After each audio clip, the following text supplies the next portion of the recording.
The cold morning wind pushed against the old red brick walls of the Westfield County Courthouse. A gray sky hung low above the building, while rain from the night before turned to ice on the sidewalks. Inside Courtroom 5, flickering lights hummed above worn-out benches and thin carpet, where the air smelled like old paper and dust. At the defendant's table, an elderly woman named Eleanor Jenkins sat quietly. Her body looked small in the oversized wooden chair. She held onto a thin plastic bag, the kind you get from a grocery store, which carried all the important papers she owned. Her hands were swollen from arthritis, skin spotted and pale, but she gripped the bag tightly, like it held her last bit of safety. She wore her best clothes, a faded blue dress and an old brown cardigan that once belonged to her late husband. Her gray hair was pinned back neatly. No jewelry, no makeup, just her. Despite everything, she still carried herself with dignity. Only 6 months earlier, she had been living in the house she and her husband Robert bought 43 years ago. That was before Robert got sick. Cancer. Treatments drained their savings. Hospital bills piled up until the bank took the house. She tried to fight it, but how could she when she was spending every waking moment by her husband's bedside? After Robert passed, Eleanor had nowhere to go. Her granddaughter, Megan, took her in for a while, but Megan's husband lost his job, and soon the two-bedroom apartment wasn't enough for the whole family. That's when Eleanor started staying at the women's shelter. On nights when the shelter was full, she slept in the back seat of her old Buick, the only thing she had left from her past life. Now she was sitting in court, being charged with trespassing. A month ago, on a bitterly cold night, she had quietly slipped into the warm lobby of Parkview Towers, an upscale apartment building where she had worked for 15 years as a cleaner. She hadn't broken in. A delivery person had left the door open, and she just sat there for a few hours, trying to stay warm. The security guard who found her knew her. He recognized her right away and even brought her a cup of coffee. But the new management company didn't care. They filed charges anyway, saying they had to send a message. The courtroom door creaked open, and Judge Ronald Hargrove stepped in, moving quickly like a man in a hurry to finish his work and get to lunch. He was known for being sharp, impatient, and hard on anyone who didn't have a lawyer. He sat down, flipping through the file without looking at Eleanor. Case number 53842, the bailiff announced. City of Westfield versus Eleanor Jenkins. Criminal trespassing. Judge Hargrove looked up, clearly annoyed. Mrs. Jenkins, do you have an attorney? Eleanor slowly stood up. Her knees cracked as she moved. No, Your Honor, she said softly. I couldn't afford one, but I'd like to explain what happened. The judge sighed. That's what public defenders are for. Would you like to request one? That would mean rescheduling this case. She shook her head. No, sir. I'd rather get this over with today. The judge nodded sharply. Fine. How do you plead? I guess guilty, she said, her voice barely above a whisper. I didn't have permission to be in the building, but I wasn't trying to cause any trouble. I used to work there, and it was freezing outside, and that's enough. Judge Hargrove cut in. The court doesn't deal in personal stories. We deal in facts. You've admitted guilt. The fine is $250 plus court fees, or community service if you can't pay. Eleanor's shoulders dropped. Your Honor, I don't have that kind of money. I'm looking for work. I've been caring for my great-grandson during the day, so my granddaughter can work her shifts. The judge gave a short laugh, sharp and cold. Mrs. Jenkins, everyone who walks through this courtroom has a story. You're not special. Babysitting your great-grandchild doesn't excuse breaking the law. The room grew tense. People sitting on the benches shifted uncomfortably. Even the young prosecutor looked up from her phone. I'm not asking for special treatment, Eleanor said, trying to stay calm. Just a little understanding. I didn't hurt anyone. I just needed a warm place to stay. Judge Hargrove leaned forward. Let me get this straight. You're not mentally ill. You don't seem to have a criminal record. You say you have family. Why should I believe you had no other options? Sounds like poor planning to me.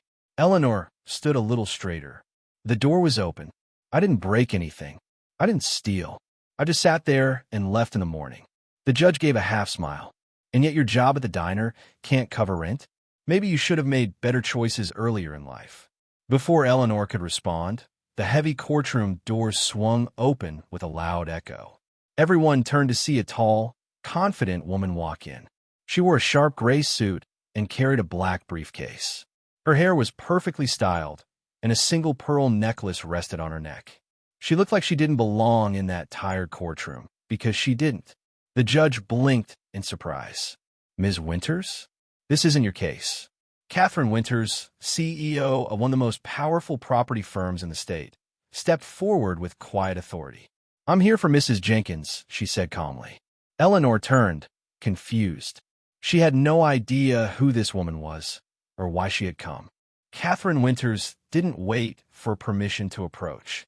She walked straight up to the bench, her heels clicking against the old tile floor.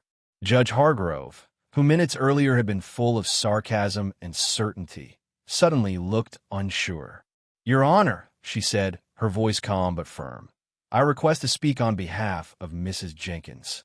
The judge adjusted his robe and cleared his throat. "Ms. Winters, this is highly unusual. You're not part of this case." Catherine glanced at Eleanor with a gentle smile, then turned back to the judge. "I know, but when I learned what was happening here today, I had to come." Eleanor stared at her, eyes narrowing in confusion. She had never met this woman in her life, but Catherine's presence was like a warm blanket in a freezing room. "Very well," Judge Hargrove said, clearly uncomfortable but unwilling to challenge the woman whose company had donated millions to renovate the courthouse. Catherine stood beside Eleanor, speaking softly to her first. "I hope you don't mind. I remember you, and I want to help." Eleanor gave a small nod, still confused. Do I know you?" "You will in a minute," Catherine said, then turned back to the courtroom.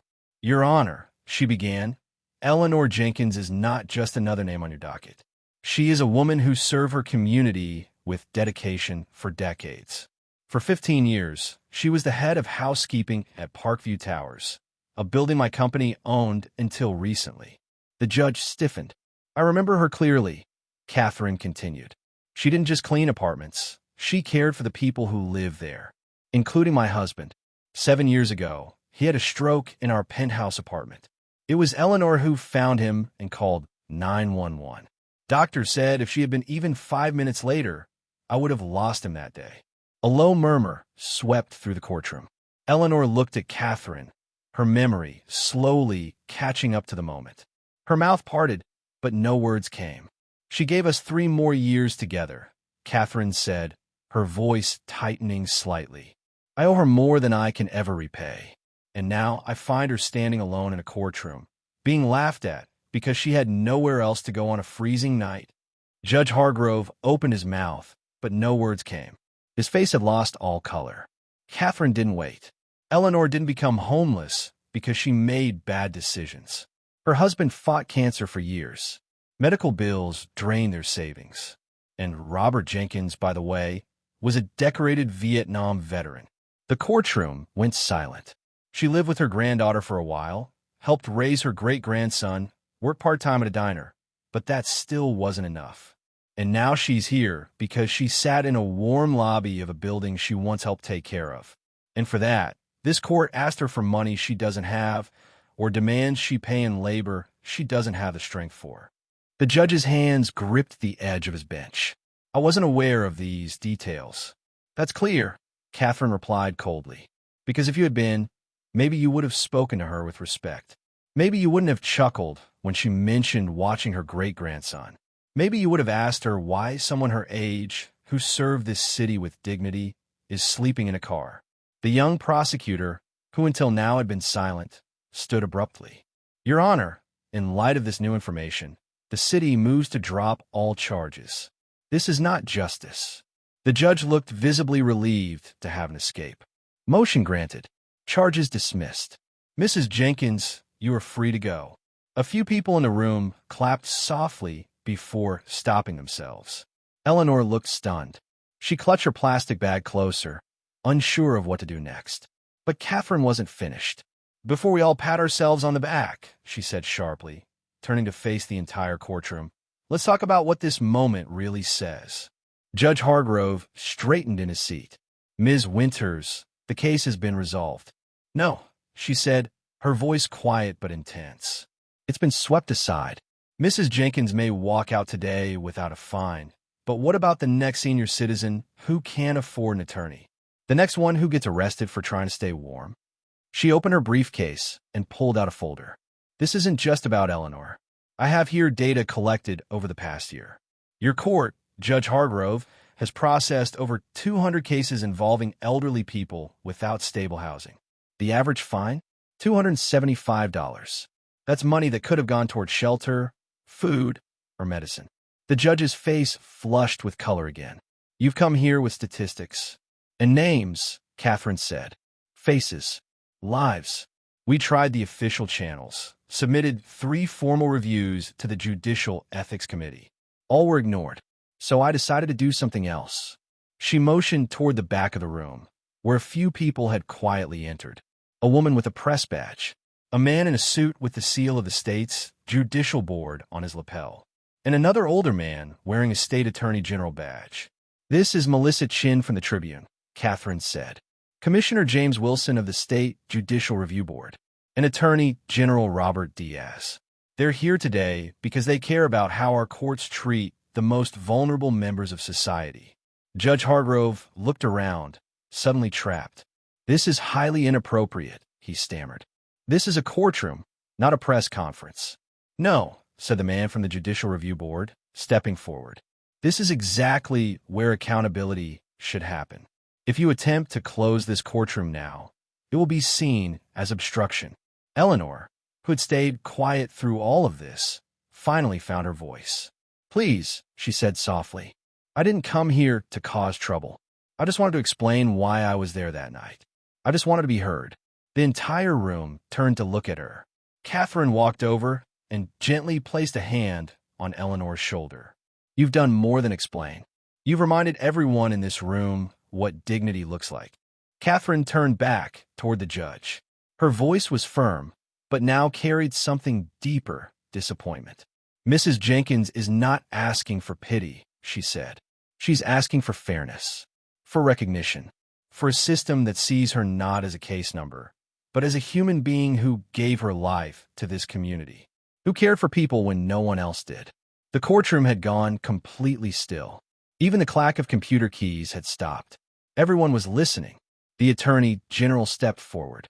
Judge Hargrove, I think it's best we continue this conversation privately. For now, he said, calm but pointed. Mrs. Jenkins has been through enough. The judge hesitated, then nodded. Court is in recess for 1 hour, he said, his voice lower than before. As people began to shuffle out, Catherine turned to Eleanor. Would you come with us? Your voice should be part of this discussion. Eleanor looked surprised. Me? But I'm not anyone important. You are exactly the kind of person we need in that room, Catherine said. You've lived this. They need to hear from someone who's been through it. Eleanor hesitated for a moment, then slowly nodded. She gathered her plastic bag and walked with them down the side aisle, her steps a little steadier now. Inside the judge's chambers, the conversation stretched for nearly 2 hours. Catherine, the Attorney General, the Commissioner, and Judge Hargrove sat at a long table. Eleanor was seated with them, quiet at first, until someone asked her directly, what would have helped you before it got this far? And then she spoke, gently but clearly. A list of local resources, someone to help fill out housing paperwork, a phone number to call when I didn't know where to sleep. Just one person who didn't look through me. Her words hung heavy in the air. By the end of the meeting, the judge looked exhausted, but not resistant. The room had shifted. When court resumed, he returned to the bench without the sharpness he'd carried earlier. He cleared his throat and looked out across the courtroom. In light of the discussion held during recess, he began, I will be implementing new procedures in this courtroom, effective immediately. He paused, letting the words settle. From now on, every elderly defendant facing charges related to housing insecurity will receive a full needs assessment before any fines or penalties are imposed. Cases like these will be moved to a special docket with access to social services and legal support. And I will recommend that a percentage of court fees be redirected into an emergency housing fund for seniors in our county. There was a quiet gasp in the courtroom. Even the court clerk looked up from her screen in surprise. "I also owe Mrs. Jenkins a personal apology," the judge continued. "My conduct earlier today was dismissive and unfair. I failed to treat her with the respect she deserves, and I apologize for that, openly and sincerely." Eleanor looked at him, unsure how to respond at first, but then she gave a small nod. "I accept your apology," she said simply. Catherine placed her hand on Eleanor's arm, and the two women sat side by side while the judge moved to the next case. But now something had changed. The air felt different, like maybe, just maybe, people were paying attention. After the hearing, people began to approach Eleanor. One woman handed her a business card. "I work with a senior housing nonprofit," she said. "We'd love to talk to you." A young man offered a ride. "Are you okay? Do you need help getting home?" Eleanor smiled gently. "I don't have a home right now," she said, "but I think that's about to change." Outside the courthouse, Catherine guided her toward a black town car parked at the curb. The driver opened the door, and Eleanor paused, still holding the plastic bag tightly. "Why are you doing this for me?" she asked, looking up at Catherine. Catherine smiled, her voice quiet now. 35 years ago, I was in a hospital bed. I had just lost my first child. My husband was overseas. The nurses were busy. I was alone." Eleanor blinked. "I worked in a hospital back then. Westfield General." "You did," Catherine nodded. "You brought me tea. You sat with me. You told me about losing your first baby, too. You said I'd survive it. And I did. Because of you." Eleanor's eyes widened. "Room 302. Catherine laughed softly. "You remember." "I do now. You didn't know who I was then. But I never forgot you," Catherine said. "And when I saw your name on the court docket this morning, I knew I had to come."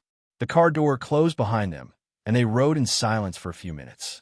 Eleanor sat quietly, the city passing outside the window, her thoughts racing. At a quiet restaurant uptown, they sat in a small private room. A white tablecloth, hot tea, and soft light. The kind of place Eleanor hadn't seen in years. "I've been thinking about your situation," Catherine said, stirring her tea. "And I'd like to make you an offer." Eleanor looked up, surprised. "An offer?" "My company is converting one of our buildings downtown into affordable senior housing. We're creating a space where elderly residents can live with dignity, and we need someone to help run it." Eleanor leaned back. "You want me to clean it?" "No," Catherine smiled. "We want you to help lead it. As resident coordinator. Someone who understands what our seniors are going through.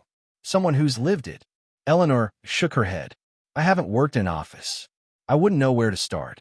"You'd be perfect," Catherine said. "And the job includes an apartment in the building." Eleanor was quiet. Then she said, "That sounds like charity."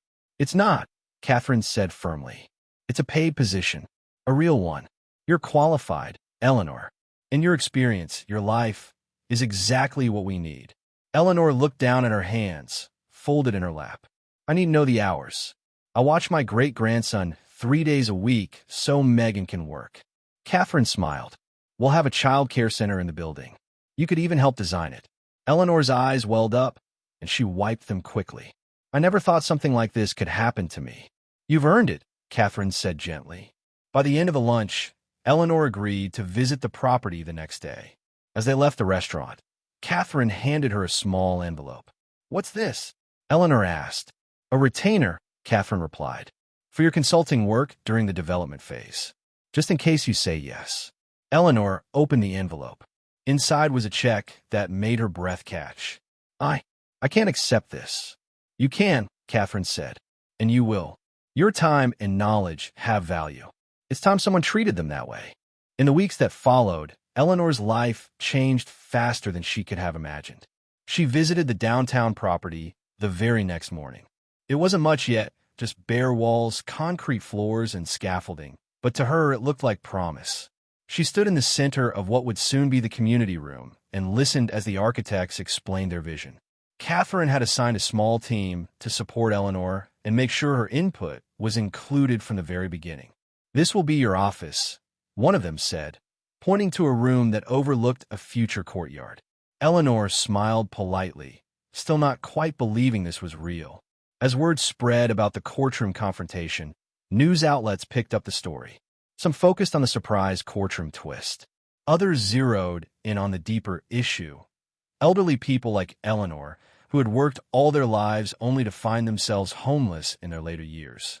Eleanor never sought the attention, but it came anyway. Her phone began to ring with calls from nonprofits, journalists, and local officials who wanted to hear her story or invite her to speak at events. "I'm not a speaker," she told Catherine once. "You're a storyteller," Catherine replied. "And people need to hear this one." She finally moved into a small, clean apartment not far from the development site. It was temporary until the new building was ready, but it was warm and safe. Her granddaughter Megan and little Tyler came over often. Their visits became a highlight of her week. Quiet dinners, board games, and Tyler falling asleep on the couch. The pressure that had been on their family for so long seemed to lift. Megan smiled more now. Tyler laughed louder. And Eleanor, though still adjusting, slept a little easier each night. One evening, after tucking Tyler in, Megan sat across the kitchen table from Eleanor. "You look happier," she said. "I feel like myself again," Eleanor replied softly. "For the first time in a long time." 3 months later, Parkview Commons, named in honor of the building where Eleanor had once worked and taken shelter, held its groundbreaking ceremony. Dozens of people gathered under a large white tent set up at the construction site. There were folding chairs, microphones, and a banner stretched across the front. A community built with dignity. Eleanor stood beside Catherine at the podium, her heart pounding in her chest. She had practiced her speech 3 times that morning, but now her hands shook slightly as she stepped forward. "6 months ago," she began, "I was sleeping in my car outside a grocery store, wondering how my life had ended up that way." She paused, her voice catching for a moment. "I had worked all my life. I had raised a family, and I thought I had done everything right. But it wasn't enough. One illness, one stretch of bad luck, and suddenly everything was gone." The crowd was quiet, listening intently. "But today I'm here," she said, her voice stronger now. "Not as someone asking for help, but as someone helping to build something new. A place where seniors like me can live without fear, without shame. A place where they're seen." Catherine stood beside her, visibly moved. When Eleanor finished, the crowd rose in applause. Toward the back of the crowd, Judge Hargrove stood in a gray suit, his expression unreadable. When the clapping died down, he stepped forward. "I wasn't supposed to speak today," he said, "but I asked for a few minutes." People exchanged glances. The reporters leaned forward, ready. "3 months ago," he continued, "I made a mistake. A big one. I failed to treat a woman with the dignity she deserved. I dismissed her story before I listened. I thought I understood the law, but I forgot the heart behind it." He looked directly at Eleanor. "I've spent the past few months trying to fix what I can. I've changed how I run my courtroom. I've redirected fees to emergency housing. I work with other judges to start training programs so we don't make the same mistake again." Then he paused and added, "Mrs. Jenkins, you taught me something no textbook ever did. Thank you." Eleanor didn't speak, but she nodded. The look in her eyes said more than any words could. Later that afternoon, Catherine and Eleanor stood together, watching as construction crews began work. Hard hats, blueprints, the sound of drills and laughter. It felt alive. "Do you believe all this started in a courtroom?" Catherine asked. "I didn't even want to go that day," Eleanor said, smiling. "I just wanted to avoid a fine I couldn't pay. And now look," Catherine said, pointing at the rising framework. Eleanor looked around at the people, the volunteers, the developers, the future residents waiting their turn to move in. "It's bigger than me now," she said. In the months that followed, Parkview Commons came together. The garden took shape in the courtyard, complete with raised beds and benches under a wide maple tree. A small health clinic opened on the ground floor. There was a community kitchen, a game room, and most importantly, rooms filled with warmth and safety. Eleanor's own apartment was modest, but perfect. Her favorite part was the window that faced the garden. She placed a rocking chair there and often sat with Tyler, watching the flowers bloom. One wall of her living room held framed photos, her family, her late husband, and one special image, her standing next to Catherine at the groundbreaking, both of them holding shovels. Beside it was a printed quote from one of her speeches, now famous after the story went viral. Dignity isn't a luxury. It's a right that doesn't expire with age. And people noticed. The state legislature passed new policies inspired by her experience. Other cities began projects modeled after Parkview Commons. Judge Hargrove, once known for being cold, had become an advocate for compassionate reform. He even spoke at national conferences about the dangers of treating people like statistics. 1 year later, on the anniversary of her court date, Catherine returned for tea. Tyler played outside with other kids from the community daycare while the two women sat by the window. "Did you ever imagine this when you walked into that courtroom?" Catherine asked. "Not even close," Eleanor said. "I was scared, tired, and invisible. And now I'm part of something." "You helped change everything," Catherine said. "No," Eleanor said softly. "We did. Together." They sat quietly, sipping their tea, watching as the sun lit the garden below. Outside, laughter echoed, and flowers bloomed beside the stone path. Inside, two women who had once been strangers now shared something rare. A bond born from quiet courage, unexpected kindness, and a reminder that justice can still find its way back when someone is willing to speak up. Even if it's just a grandmother with a plastic bag full of papers and a lifetime of dignity no one could take away. Weeks turned into months, and Parkview Commons finally opened its doors to its first residents. 58 seniors moved in during the first week, some from shelters, others from waiting lists or temporary apartments, all carrying with them the quiet exhaustion of survival. Eleanor welcomed each one personally. She helped carry bags, showed them around, and sat with those who were nervous or overwhelmed. Some were still unsure if this was real. A warm room? A working stove? Safety? Eleanor understood. She had asked herself those same questions not long ago. Her role as resident coordinator grew quickly. She worked with staff to schedule wellness checks, arrange transportation services for medical appointments, and even helped organize bingo nights and gardening clubs. The courtyard bloomed with fresh vegetables and laughter. Residents, many of whom had once lived in silence or fear, began to form friendships again. One afternoon, Eleanor sat in her office, sipping tea and looking over a calendar full of community events. Tyler was playing in the children's area next door, now a vibrant part of the building that gave grandparents peace of mind as they helped raise young ones. A soft knock on her door interrupted her thoughts. It was Judge Hargrove. He looked out of place without his robe, wearing a simple blazer and holding a notepad. "I hope I'm not disturbing you," he said. "Not at all," Eleanor replied. "Come in." He sat, hesitating for a moment before speaking. "I wanted to ask you something unusual." She raised an eyebrow. "Go on." "I've been invited to speak at the upcoming judicial conference in Chicago. The topic is about systemic reform and how courts handle elderly defendants. They've asked for real-world examples. I was hoping you'd consider coming with me as a co-speaker." Eleanor blinked. "Me? I'm not a lawyer." "You're the reason any of this happened," he said.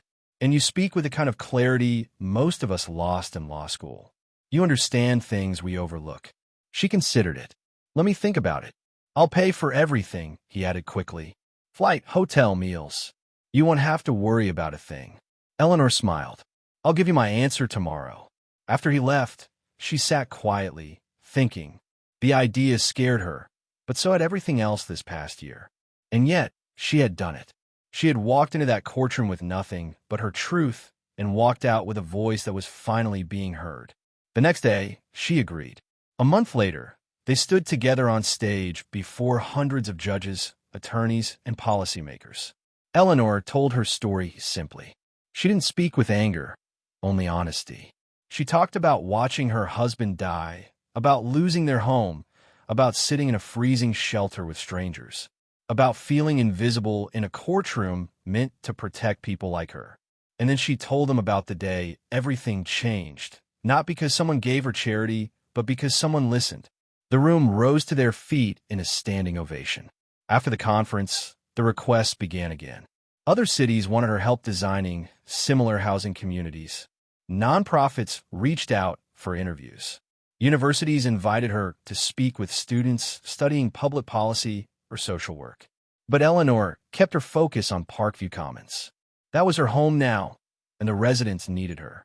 One evening, as she and Catherine walked the garden paths together, they passed a group of seniors playing checkers under the shade of the maple tree. Some waved at them.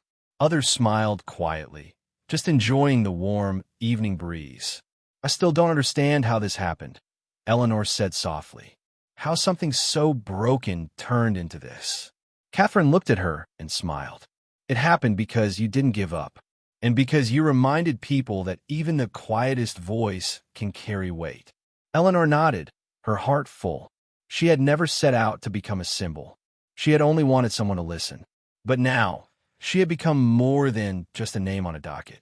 She had become a reminder that every life matters, even when the world tries to forget. The next morning, she received a letter, handwritten, from a woman in another state. It read, "Dear Mrs. Jenkins, I saw your story on the news and read your speech online. I'm 73, living in my car with my dog. I worked my whole life. I thought I was alone, but now I know I'm not. Thank you for speaking up. You gave me hope. Sincerely."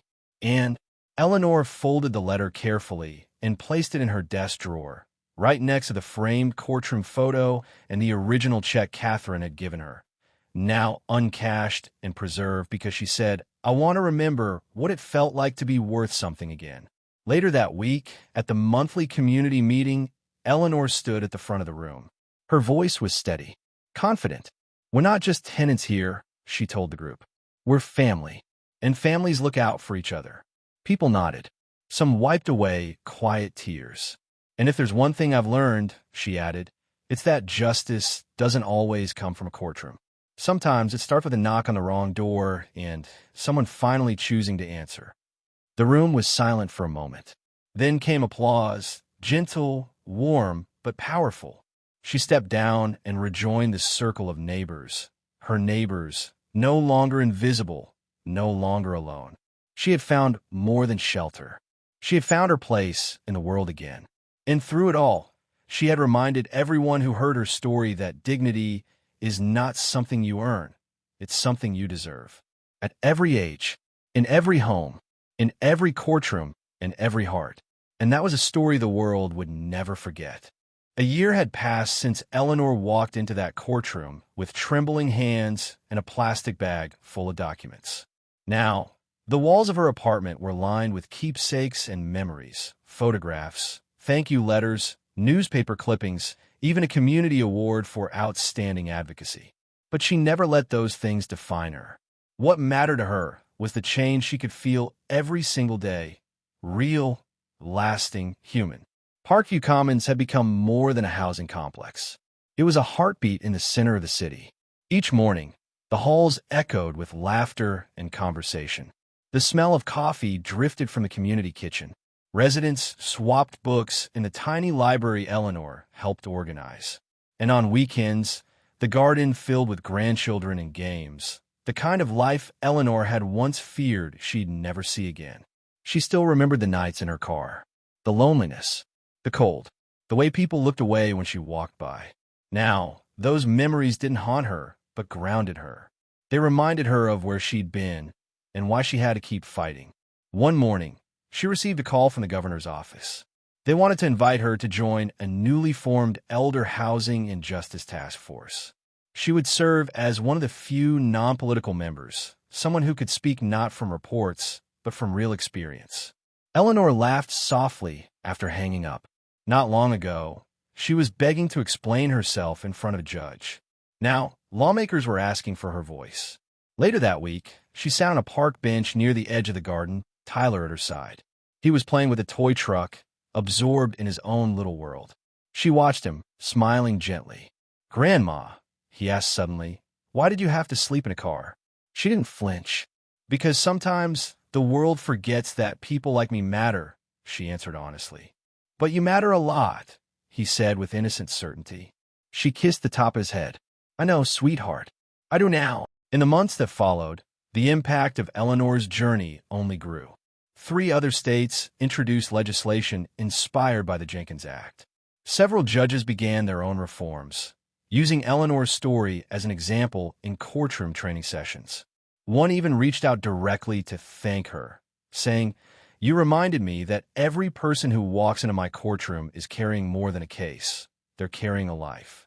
Despite all the change, Eleanor never let her days get too far from what mattered most. She hosted Sunday dinners in the community dining room. She organized storytelling nights where residents shared memories from their youth.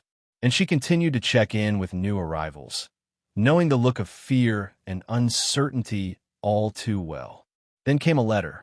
It was from Anne, the woman who had written to her a year earlier. "Dear Eleanor, I found a place. It's not much, but it's mine. I think of you often and what your story gave me, the courage to believe I still mattered. I even started volunteering at a local shelter. I tell people about you sometimes, about how one voice changed everything. With love." And Eleanor cried quietly after reading it, not from sadness, but from something deeper, a quiet joy in knowing her pain had turned into someone else's hope. One late afternoon, Catherine visited again. They sat in Eleanor's apartment, sipping tea like they had done that very first evening after the court hearing. "Have you thought about writing a book?" Catherine asked, half teasing. Eleanor smiled. "I've lived the pages," she said. "I think that's enough. But people need to hear the rest of it," Catherine said. "They need to know the story didn't end in that courtroom. It began there." They sat in silence for a while, just listening to the life happening outside. Children laughing, wind rustling through the garden, doors opening and closing down the hall. "You saved that courtroom," Catherine finally said. "You saved me too, in a way." Eleanor shook her head. "No, I just stood my ground. That's all." Catherine leaned back, eyes thoughtful. "Maybe, but sometimes standing your ground is the most radical thing you can do." The sun dipped lower outside, casting golden light across the floor.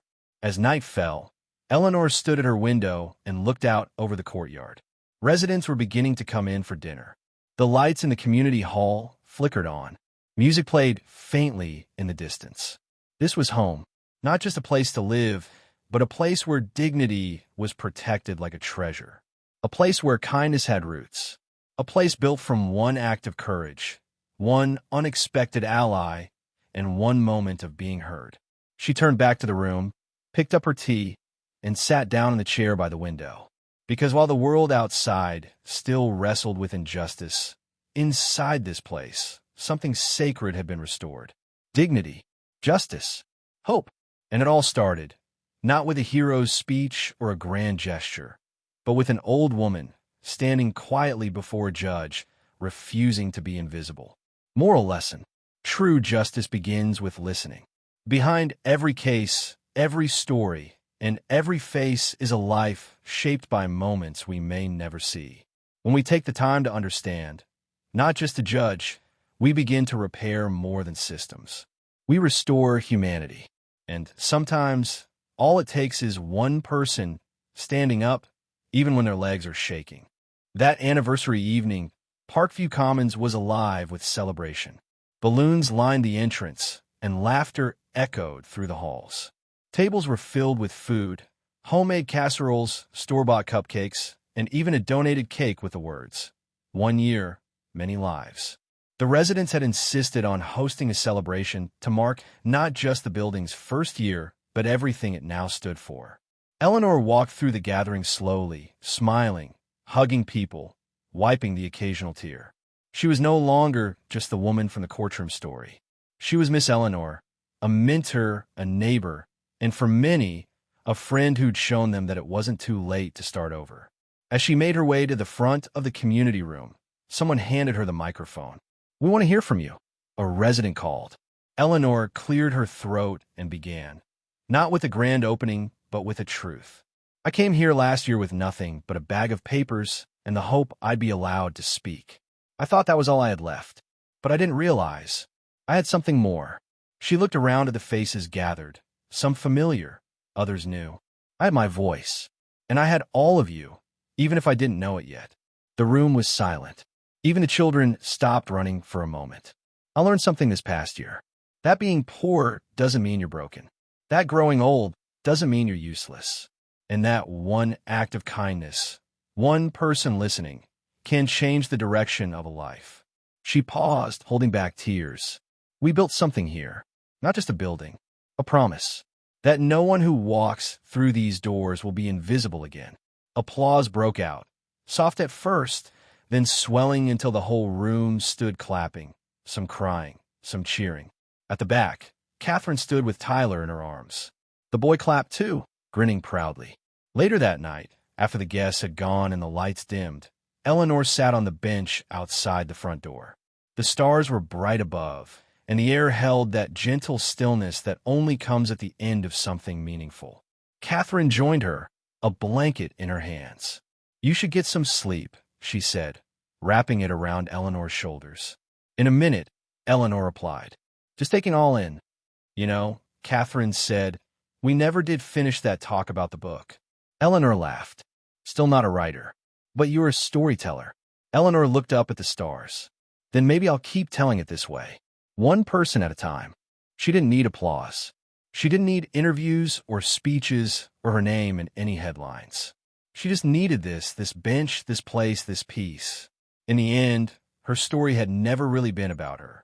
It had been about all the others who came after. Those who were still sleeping in cars, still waiting for someone to hear their voice. And as long as Eleanor was here, they would have someone listening. Because justice isn't just something handed down in a courtroom. Sometimes, it's a room full of strangers clapping for a woman who refused to disappear. Sometimes, it's a child asking the right question. Sometimes, it's a building called Parkview Commons, built not from bricks alone, but from truth, pain, courage, and quiet strength. And sometimes, justice is Eleanor Jenkins, just one woman, standing up and changing everything. As the stars shimmered above Parkview Commons that quiet night, Eleanor remained on the bench long after the celebration had ended. The wind was gentle, brushing past her cheeks like the hand of time itself.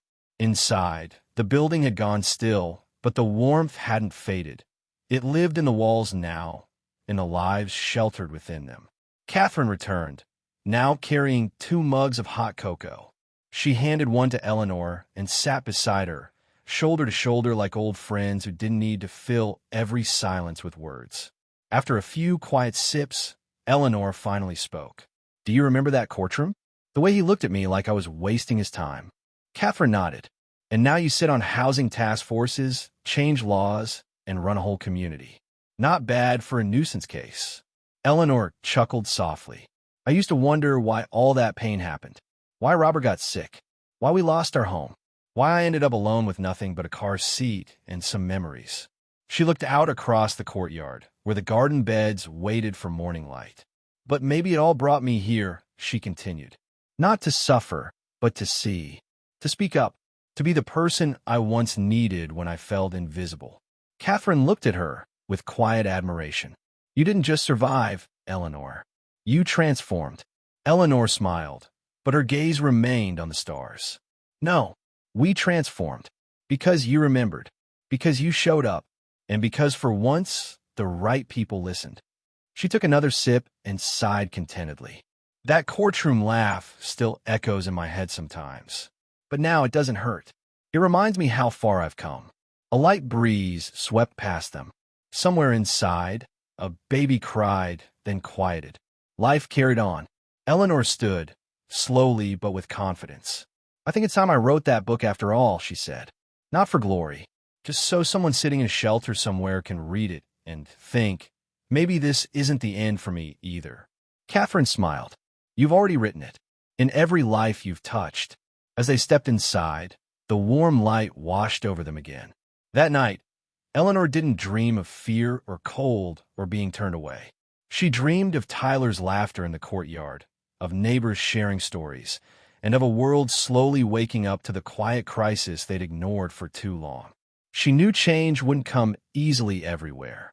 There were still too many courtrooms, too many judges, too many people being rushed through a system that forgot they were human. But now there was a blueprint, a building, a voice, hers. And through that, a new truth had taken root. That no one is ever too old, too broken, or too forgotten to matter. Moral lesson. Sometimes justice doesn't arrive with flashing lights or grand speeches.